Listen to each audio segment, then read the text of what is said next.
بسم اللہ الرحمن الرحیم۔ میرے دینی بھائیوں اور بہنوں، اللہ تبارک و تعالیٰ کا بے حد اور بے شمار فضل کرم اور عنایت یہ ہے کہ آج کی جو رات ہے ہمارے لیے ایک تو شب قدر کی 25ویں شب، اور دوسرا یہ کہ ختم قرآن ہمارے لیے ہے۔ تو آج کی رات کو ہم بہت ہی سعادت سمجھتے ہیں۔ ہم سب سے پہلے آپ تمام حضرات کو مبارکباد پیش کرنا چاہتے ہیں جنہوں نے شروع رمضان سے تراویح کی ایک نہیں بلکہ دو قرآن مجید کی سننے کی سعادت حاصل کی۔ اور بڑی ہمت کی بات یہ ہے کہ پہلا دور جو ہم لوگوں کا ہوا وہ 3 پارے کا ہوا۔ ظاہر سی بات ہے کہ مردوں کی بھی پیر لڑکھڑا جاتے ہیں، اور آپ تمام حضرات جس میں ہمارے خواتین بھی شریک رہی ہیں تو ہم ان کو بھی خاص طور سے مبارکباد پیش کریں گے کہ انہوں نے بڑی ہمت اور پوری قوت کے ساتھ نہ صرف ایک قرآن مجید کو سنا بلکہ دوسرے قرآن مجید کے میں بھی ان لوگوں نے ہمارا ساتھ دیا۔ ظاہر سی بات ہے اس امید کے ساتھ کہ اس کا بدلہ اور اس کا اجر ہمیں اللہ رب العزت کے یہاں ملے گا۔ میں چونکہ قرآن مجید کے فضائل اور برکات کا کسی کو انکار نہیں کیا جا سکتا ہے۔ قرآن مجید کے بارے میں جیسا کہ میں نے شروع رمضان میں بھی کہا ہے کہ اس کے ایک حرف پر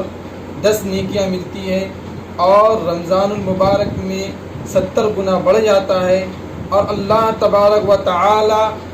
انسان کے اخلاص کو دیکھتے ہوئے یضاعف لمن یشاء جتنا چاہتا ہے اتنا بڑھاتا چلا جاتا ہے۔ تو یہ تو قرآن مجید کی برکت ہے۔ میں آج قرآن مجید سے جن کا تعلق رہتا ہے یعنی حفاظ کرام، آج اس کی فضیلت پر میں روشنی ڈالنا چاہتا ہوں۔ ظاہر سی بات ہے قرآن مجید اللہ کا کلام ہے۔ حدیث شریف میں آتا ہے کہ فضل کلام اللہ علی سائر الکلام کفضل خلق اللہ۔ حدیث پاک ہے، اس کا مفہوم یہ ہے کہ حافظ قرآن یعنی کلام اللہ کی فضیلت ایسی ہی ہے جیسے کہ اللہ تبارک و تعالی کی فضیلت تمام مخلوقات پر ہے۔ ظاہر سی بات ہے سب لوگ جانتے ہیں اللہ تبارک و تعالی کی قدرت کاملہ کا انکار کوئی کر نہیں سکتا ہے، جیسا کہ خود قرآن مجید کے اندر آتا ان اللہ علی کل شیء قدیر، کہ اللہ تبارک و تعالی ہر چیز پر قادر ہے۔ اور جو جتنا پاورفل ہوتا ہے اس کی عظمت، اس کی بڑائی، اس کی کبریائی، اس کی طاقت اتنے ہی اوپر ہوتا چلا جاتا ہے۔ اسی وجہ سے ہم یہ کہتے ہیں کہ اللہ تبارک و تعالی کی فضیلت تمام مخلوقات پر ہے۔ حدیث شریف میں ایسے ہی ہے کہ حافظ قرآن کی فضیلت بھی ایسے ہی ہے غیر حافظ قرآن پر جیسے کہ فضیلت اللہ تبارک و تعالی کی تمام مخلوقات پر ہے۔ میرے دوستوں اور بزرگوں، حدیث شریف میں آتا ہے کہ اللہ کے رسول نے فرمایا کہ کچھ خاص لوگ ہیں جو اللہ والے ہیں۔ صحابہ نے عرض کیا من ہوں، وہ کون لوگ ہیں؟ اللہ کے رسول نے فرمایا ہم اہل القرآن، کہ وہ قرآن والے ہیں جن کے سینے میں قرآن مجید ہے، جو قرآن مجید کو اپنے سینے میں محفوظ کیے ہوئے ہیں۔ اللہ تبارک و تعالیٰ ان کو خاص درجہ عطا فرماتے، وہ لوگوں میں خاص لوگ ہیں، وہ چنندہ لوگ ہیں۔ میرے دوستوں اور بزرگوں، اور میں بہت ہی ایک عجیب بات بتانا یہ چاہتا ہوں کہ پھر اتنی جو بڑائی ہے، اتنی جو حافظ قرآن کو اللہ تبارک و تعالیٰ نے جو ان کو فضیلت عطا فرمایا ہے، آخر کیوں نہ کرتے؟ کہ اللہ تبارک و تعالی نے قرآن مجید میں خود فرمایا انا نحن نزلنا الذکر و انا لہ لحافظون، کہ ہم نے اس قرآن مجید کو نازل کیا ہے اور ہم ہی اس کی حفاظت کریں گے۔ اللہ نے یہ فرمایا۔ اب دیکھیے حفاظت کا جو انتظام کیا ہے، اگر وہ چاہتے تو وہ کسی آسمان کے ذمہ کر دیتے، وہ چاہتے تو وہ پہاڑ کے ذمہ کر دیتے، جیسا کہ قرآن مجید نے فرمایا انا عرضنا الامانۃ علی السماوات والارض والجبال۔ اس کا ترجمہ یہ ہے کہ ہم نے امانت، یعنی قرآن مجید مراد ہے کہ ہم نے امانت کو آسمان کے سامنے پیش کیا کہ اسے رکھ لو، اسے قبول کر لو۔ اسی طریقے سے ہم نے اس امانت کو زمین کے سامنے پیش کیا، اسی طریقے سے ہم نے پہاڑ کے سامنے پیش کیا، لیکن ان لوگوں نے اس کو اپنے پاس رکھنے سے انکار کر دیا۔ فَأَبَيْنَ أَن يَحْمِلْنَهَا، تو انہوں نے اس کو اپنے پاس رکھنے سے انکار کر دیا۔ وَأَشْفَقْنَ مِنْهَا وَحَمَلَهَا الْإِنسَانُ، انسان لفظ انسان لایا، لیکن انسان نے اسے قبول کیا۔ إِنَّهُ كَانَ ظَلُومًا جَهُولًا، وہ تو نہ سمجھ لوگ تھے، یہ کہا ہے۔ تو یہ قرآن مجید کا جو حفاظت کا انتظام اللہ تبارک و تعالی نے انسانوں کے ذمہ کیا، اور انسانوں میں ان تمام سینوں کو محفوظ کر دیا جن کے سینے میں قرآن مجید کی حفاظت کا انتظام نہ صرف آج ہے بلکہ جس زمانے میں حضور پاک علیہ الصلوۃ والسلام پر نازل ہوا تھا اس وقت سے لے کر آج تک حفاظت قرآن سینہ بسینہ سینہ بسینہ قرت در قرت اس زمانے سے لے کر آج تک چلتا ہوا آ رہا ہے۔ ایک عجیب یہ نظام ہے۔ دنیا کی اور بھی آسمانی کتابیں ہوئی ہیں، توریت ہے، انجیل ہے، زبور ہے، لیکن اللہ تبارک و تعالیٰ نے اس کی حفاظت کا انتظام ایسا نہیں کیا۔ اس میں وہ جو نازل ہوا کرتا تھا وہ تختی کی شکل میں ہوتا تھا، وہ لکھت رکم میں آتا تھا، وہ ایک ہارڈ کاپی کی شکل میں آتا تھا، لیکن قرآن مجید ہارڈ کاپی کی شکل میں نہیں آیا۔ قرآن مجید سینہ بسینہ آیا۔ اللہ تبارک و تعالیٰ نے حضرت جبرائیل کے حوالے کیا اور حضرت جبرائیل نے حضور پاک علیہ الصلوۃ والسلام کو سنایا۔ حضور پاک علیہ الصلوۃ والسلام نے پھر اسے پڑھنا شروع کیا۔ دنیا کے سب سے بڑا حافظ، سب سے پہلا حافظ وہ حضور پاک علیہ الصلوۃ والسلام ہے۔ تو قرآن مجید کی حفاظت کا جو انتظام کیا گیا ہے وہ سینہ بسینہ۔ میں ایک واقعہ سنانا چاہتا ہوں، بہت ہی عجیب واقعہ ہے، اور اس واقعے سے اندازہ لگایا جا سکتا ہے کہ دیکھیے کس طرح حفاظت کا انتظام کیا گیا ہے۔ ایک زبر زیر میں بھی فرق نہیں آیا ہے، ایک نقطے میں بھی فرق نہیں آیا ہے۔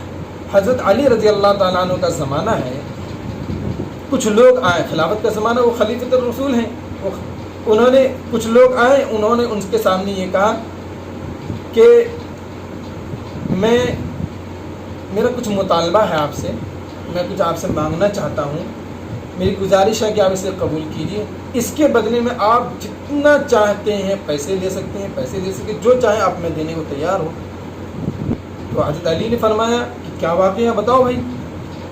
کیا چاہتے ہو ہم سے، کیا تمہارا مطالبہ ہے؟ انہوں نے کہا کہ ہم لوگ اس بستی سے تعلق رکھتے ہیں، ہمارا جو گھر ہے اس بستی سے ہے جس بستی کا ذکر قرآن مجید کے اندر آیا ہے، لیکن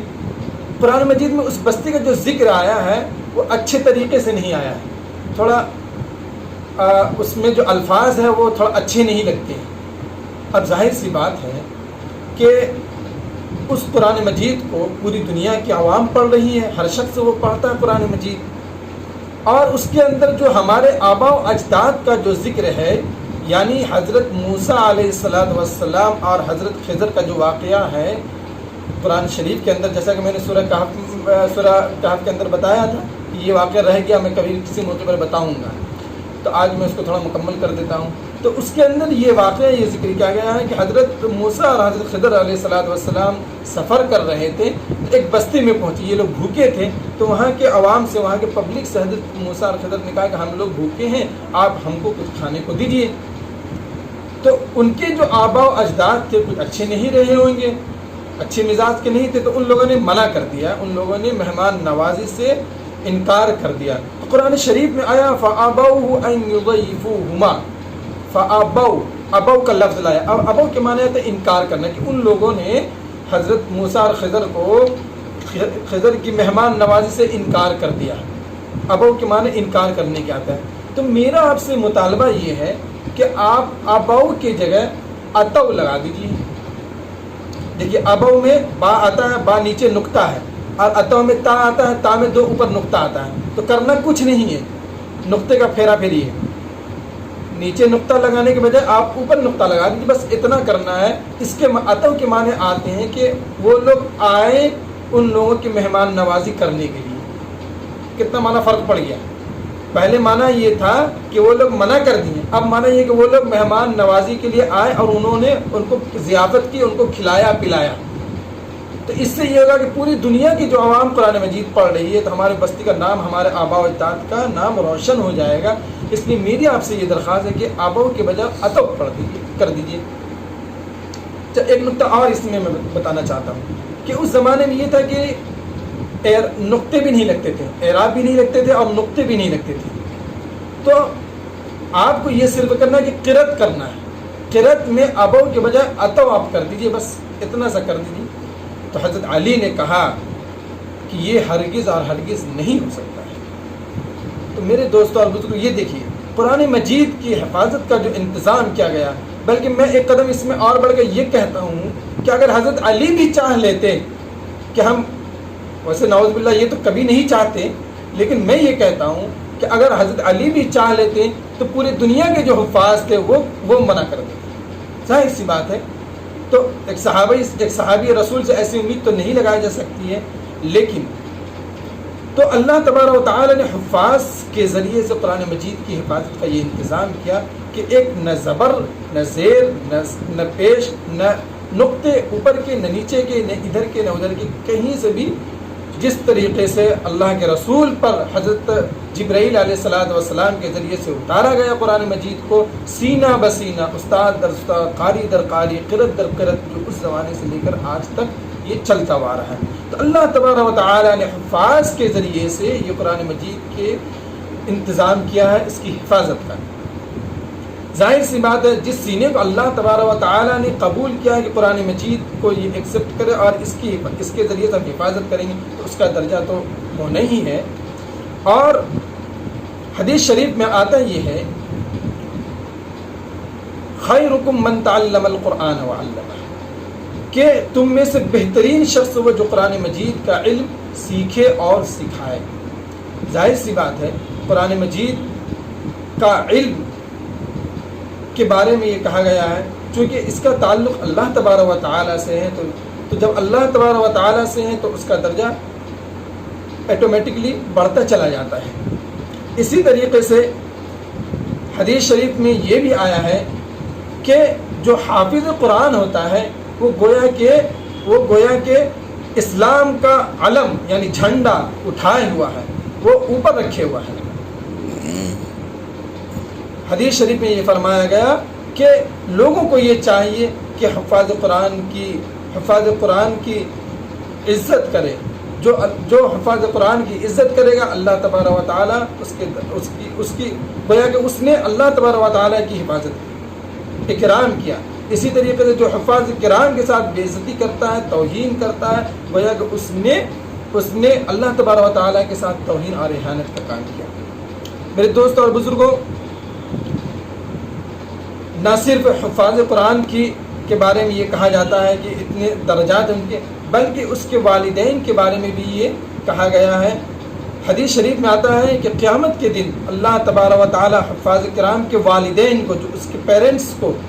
وہ تاج پہنائے گا جو سورج سے بھی زیادہ چمکتا ہوا ہوگا۔ یہ بہت ہی مشہور حدیث ہے یہ، کہ اللہ تبارک و تعالیٰ اس کے والدین کو ایسا تاج پہنائے گا جو سورج سے بھی زیادہ چمکتا ہوا ہوگا۔ اب ظاہر سی بات ہے کہ والدین کو جب اتنا بڑا تاج پہنایا جا رہا ہے تو جو خود حافظ قرآن ہوگا اسے کیسا تاج پہنایا جائے گا۔ اور میرے دوستوں اور بزرگوں، اس لیے میری آپ تمام حضرات سے یہ گزارش ہے کہ قرآن مجید کے پڑھنے کا ایک ماحول بنائیں، قرآن مجید کی تلاوت کا ایک ماحول بنائیں۔ اور نہ صرف اگر کسی کو موقع نہیں مل پایا اپنی زندگی میں، خود حافظ قرآن نہیں بن پائے یا اپنے بچوں میں نہیں بنا پائے، تو انہیں یہ چاہیے کہ اپنے خاندانوں میں بنائیں۔ اپنے خاندانوں میں کسی بچے کو، جس طرح ہم کہتے ہیں اپنی زبان میں گود لینا ہے، ہم پالنے کے لیے گود جب لے سکتے ہیں تو ہم حافظ قرآن بنانے کے لیے بھی گود لے سکتے ہیں۔ اس کی کفالت کو ہم اپنی زبان میں کہتے ہیں، اس کا خرچہ، اس کا نان و نفقہ میں سے اس کی ذمہ داری لے لیں، اور اپنے رشتہ دار میں کوئی ایسا بچہ ہو تو ہم اس کی جو ہے کفالت لے کر کے اسے حافظ قرآن بنائیں۔ تو گویا وہ ایسا ہے کہ آپ کے بچے کی طرح ہے وہ۔ اور اگر ایسا بھی نہیں ہے تو مدارس کے اندر ہم دیکھیں، مدارس میں ایسا نظام ہوتا ہے، مدارس میں بہت سارے غریب بچے ہوتے ہیں، تو مدارس میں ہم دیکھیں جو کوئی غریب بچہ تو اس کی کفالت کی ذمہ داری لے لیں۔ یہ بھی ایک سسٹم ہوتا ہے کہ اگر ہمارے خاندان میں کوئی بچہ حافظ قرآن نہیں ہے، ہمارے خاندان میں نہیں ہے، تو کم سے کم ہم یہ مدد کر کے اس کی ذمہ داری، اس کی کفالت کی ذمہ داری لے کر کے ہم ایک طرح سے یہ کریڈٹ لے لیں کہ یہ بچہ ہمارے پیسے سے، ہمارے خرچے سے یہ بنا، تو کل قیامت کے میدان میں یہ ہماری سفارش کا سبب بنے گا۔ جیسا کہ حدیث شریف میں خود آیا ہے کہ اللہ تبارک و تعالیٰ قیامت کے میدان میں، قیامت کے دن یہ حافظ قرآن کو یہ اعزاز بخشے گا کہ اسے یہ کہے گا کہ تمہیں 10 آدمی کا پاس دیا جاتا ہے، کہ آپ 10 آدمی کو، وہ بھی ایسے 10 آدمی جس کے بارے میں اللہ تبارک و تعالیٰ فیصلہ کر چکے ہوں گے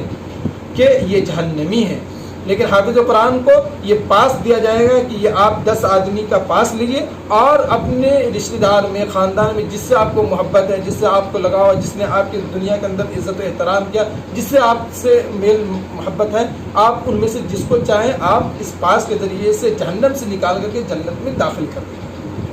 میرے دوستوں اور بزرگ، اتنا بڑا اعزاز اللہ تبارک و تعالیٰ قیامت کے میدان میں بھی عطا فرمائیں گے۔ لیکن موجودہ وقت میں بہت ہی یہ مشکل مسئلہ ہوتا جا رہا ہے کہ ہم لوگ قرآن مجید ہی سے دور ہوتے جا رہے ہیں۔ آج ہمارے گھروں میں یہ ہے کہ ہم خاص طور سے لڑکوں کی تعلیم پر تھوڑی سی توجہ بھی دیتے ہیں، لیکن بچیوں کی تعلیم پر کم توجہ دیتے ہیں، اور اگر ہم نے توجہ بھی دیا تو تھوڑی بہت کچھ سکھا دیا، کام چلانے کے لیے کافی ہو جاتا ہے۔ عام طور سے آپ نے یہ دیکھا ہوگا، ہمارے سبھی کو گھر میں یہ ایک رواج ہے کہ جب لڑکیاں گھر سے رخصت ہوتی ہے شادی کے وقت میں، تو ہم لوگ قرآن مجید دیتے ہیں، جہیز کا سامان دیتے ہیں، سب کچھ دیتے اس میں ہم لوگ قرآن مجید بھی دیتے ہیں۔ سبوں کے گھر میں یہ رواج ہے، لیکن کبھی ہم نے اس میں غور نہیں کیا کہ یہ قرآن مجید کا جو سسٹم، یہ جو رواج چلا، یہ کہاں سے چلا اور کب سے چلا اور کیوں چلا ہے، کبھی اس پر ہم نے غور نہیں کیا۔ بس قرآن مجید اٹھایا کہ بیٹی جا رہی ہے سسرال، اسے دے دو، اور بیٹی بھی ویسے فرما بردار ہوتی ہے کہ قرآن مجید جیسے گھر سے اٹھا کر لائی تھی، چونکہ ماں باپ نے غلاف میں لپیٹ کر کے دیا ہی تھا، اور وہ ایسی جگہ میں رکھتی ہے تاپ کے اوپر کہ پھر کبھی اسے اسٹول کے بغیر ضرورت ہی نہ پڑے نکالنے کی، وہ ایسی جگہ رکھ دی جاتی ہے۔ تو یہ ایسا نہیں ہونا چاہیے۔ میں اس